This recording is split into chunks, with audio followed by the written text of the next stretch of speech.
welcome back to another Honor Respect and to another edition of AEW Dynamite Out of 10. And yeah, big episode of Dynamite before Wrestle Dream this weekend. Of course, Title Tuesday. We had Mercedes Moné's title on the line. We had a number one contenders title match, and the rest of it, not many titles on the line. So maybe not that Title Tuesday. But we're going to get straight into things with Hologram against Commander. But before that, Moxley opened with a promo, directed at Danielson, and claimed that he's been looking for a person who can end his career. And Mox is that man. Danielson gave a separate response before he went to the arena for Darby Allin's entrance. He called out Brody King and talked about their past friends on the indie scene. He took credit for King getting hired by AEW, and King said Allen had a death wish, and they got into a fight.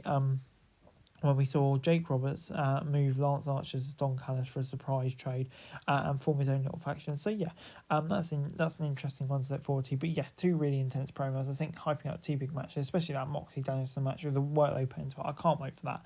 But you know, the first match of the night, like I say, Commander and Hologram, of course, two luchadors going at it, and they began with a simple, fast-paced exchange of counters that kept both men on their toes. It brought back memories of WCW's cruiserweight division. It was just two luchadors going at it and putting on a banger. It doesn't need to be deeper than that because their athleticism to draw. This is one of those you need to watch it matches, and because no recap and can kind of say how talented these guys are. Hologram scored the win and got a standing ovation. Rouge, Jalisco and Beast Mortis attacked both men as Roberts looked on from the stage.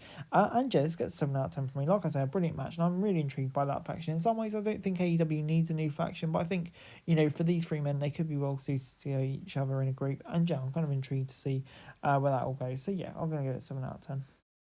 Mark Briscoe then delivered a serious interview in which he promised to hurt Jericho before Daniel Garcia made his way to the ring to discuss his future, revealing he's staying in AEW and promised to take himself to the next level. Great news. I think AEW is the best place for Garcia, and yeah, hopefully he's in the midst of a big push. But due to illness, Britt Baker was unable to work her scheduled match, so it turned out to be a fatal four-way between Willow Saraya, Nyla Rose and Jamie Hayter for the number one contendership, all forcing a little unsure of what to do at times, which is likely due to the lack of prep time, obviously being an impromptu contest. But you know, it kind of got better as we went on, and after Hayter chased Penelope Ford away, it came down to Saraya and Willow, and after surviving the finisher, Willow scored the win to get a title shot. And I thought, yeah, like I say, a really good second half of the match once it got over the awkwardness, and I think, yeah, definitely the right result. Willow deserves the opportunity. Before we got Mercedes Moné against Emi Sakura, but before that, the Learning Tree had a quick talk with Rocky Romero, and before we went back to the ring for a squash match, we've got basically Jay White, and then he predicted Hangman Adam Page would be coming for him, which is what he wants.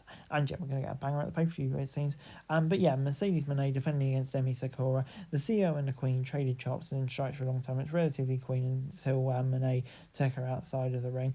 Camille's presence was a factor, but most of this was clean. Both women looked good and delivered chemistry right away.